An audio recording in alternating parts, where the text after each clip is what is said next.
जैन किसान साथियों, आपका पीके ऑर्गेनिक यूट्यूब चैनल में स्वागत है। किसान साथियों, आज की वीडियो में हम लोग बात करेंगे कि जब कभी भी कोई किसान साथी नया सेब का पौधा अपने यहाँ लगाता है और उसी वर्ष उसके पौधों में फूल आ जाता है तो उसे क्या करना चाहिए साथियों। अपने पौधे में फूल को रखना चाहिए या नहीं रखना चाहिए, और यदि रखना चाहिए तो उसका कारण भी हम लोग जानेंगे क्यों रखना चाहिए, और यदि नहीं रखना चाहिए तो किसान साथियों हम लोग उस पर भी बात करेंगे कि आखिर फूल को पौधे में क्यों नहीं रखना चाहिए। तो वीडियो में आप लोग अंत तक बने रहें। चलिए वीडियो शुरू करते हैं।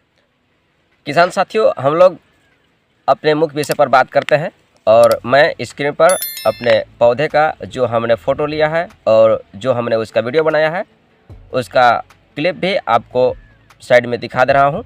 आप वीडियो में देखिए और उसमें जो सावधानी रखने वाली बातें हैं साथियों मैं आपको बताने की कोशिश कर रहा हूँ, तो आप इसे भी ध्यान से सुने।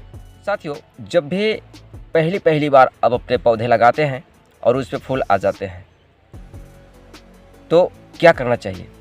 साथियों, ये मत समझिएगा कि मैं सेब का पौधा का वीडियो बना रहा हूँ तो ये केवल सेब के पौधे पर ही लागू होगा। साथियों, कोई भी पौधा हो उस पर ये टिप्स आपको लागू ज़रूर होगा। तो चलिए साथी बात करते हैं कि जब भी आप पौधे मंगाते हैं किसी नर्सरी से तो आप लोगों को पता है कि नर्सरी क्या होता है। तो साथियों, नर्सरी एक बिजनेस करने के लिए पौधे को तैयार किया जाता है नर्सरी में साथियों। और आप लोगों को ये भी समझ में आएगा कि जब बिजनेस के तौर पर नर्सरी वाले पौधे तैयार करते हैं तो उनके पास ऑर्डर भी बहुत ज़्यादा मात्रा में जाता होगा। आप ये कल्पना कीजिए कि यदि ज़्यादा मात्रा में पौधे को सेलिंग करना है तो तुरंत उखाड़ करके और तुरंत उसको पैक करके और तुरंत भेजा तो नहीं जा सकता है। तो समझिए, जब से पौधा डोरमेंसी में जाता है और पौधे को वहाँ से उखाड़ लिया जाता है तब से उसका जो जड़ होता है साथियों, जड़ का कुछ जो आगे वाला भाग होता है वो क्या होने लगता है, सूखने लगता है। इसलिए कि ज़मीन के अंदर का नमी और जो बाहर उखाड़ करके रखा हुआ है साथियों उसमें बहुत फ़र्क है। तो यदि आप सपोज कीजिए कि यदि आपके पास जो पौधा आया है उसमें 100 जड़ें हैं, 100 जड़ें का साथियों अगर आगे वाला भाग आधा इंच 1-1 इंच भी अगर सूखता है तो 100 गुणे 1 इंच कर लीजिए कितना इंच जड़ आपका गायब हो गया। कहने का मेरा तात्पर्य ये है साथियों कि पौधा के लिए पहले से जो पौधा में जड़ था वो उस पौधे के लिए पर्याप्त मात्रा में था जब वो पौधा प्लांटेशन पहले किया गया था। लेकिन अब जब आपके पास आया है कोरियर से साथियों तो उसका जड़ का कुछ भाग तो सूख गया है। तो पहले उतना जड़ में पौधा स्वस्थ चल रहा था, तो अब जब उसका जड़ कुछ सूख गया है तो पहले से तो डाउन हो ही जाएगा।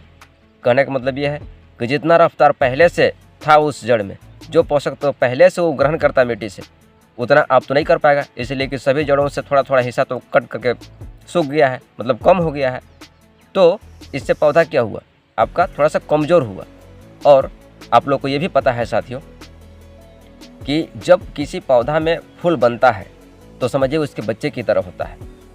तो पौधे से जितना भी एनर्जी होता है साथियों भरपूर मात्रा में फूल को चला जाता है। और उस दरम्यान आपको हुआ ही कि आपका पौधा का कुछ जड़ कमज़ोर हो गया है। दूसरी चीज़, आपका पहले से सेटअप है नहीं आपका ज़मीन में, इसलिए कि आप पहली बार प्लांटेशन किए हैं, अभी पौधा आपका ग्रो नहीं किया है। तो पूरा एनर्जी यदि आपके फूल में चला जाएगा तो आप अपने पौधे को ग्रो कैसे कराएंगे।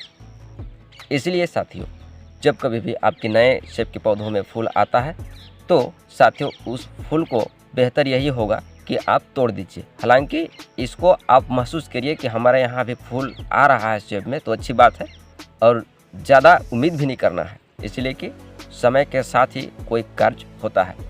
यदि आप अपने पौधे में इस फूल के कली को तोड़ देते हैं साथियों तो समझिए कि आपका पौधा का एनर्जी जो है उसके ग्रोथ में चला जाएगा, और ग्रोथ में चला जाएगा उसके बाद पौधा आपका अच्छी तरह से ग्रो करेगा। उसके बाद जब फूल आएगा साथियों तो आप उससे फल को रख सकते हैं। यदि आप पहले ही साल में फूल आया और उसको आप फल में कन्वर्ट होने देते हैं तो एक फल तो देख करके आप संतुष्ट हो लीजिएगा साथियों, लेकिन भविष्य में आने वाले समय में यदि आप सोचिएगा फल से हमको क्रॉप अच्छा मिले तो संभव नहीं है साथियों।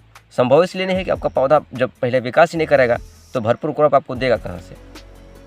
इसलिए साथियों आपको नए पौधे में फूल आता है तो उसे आपको रिमूव कर देना है, उसे नहीं रखना। आज के लिए बस इतना ही।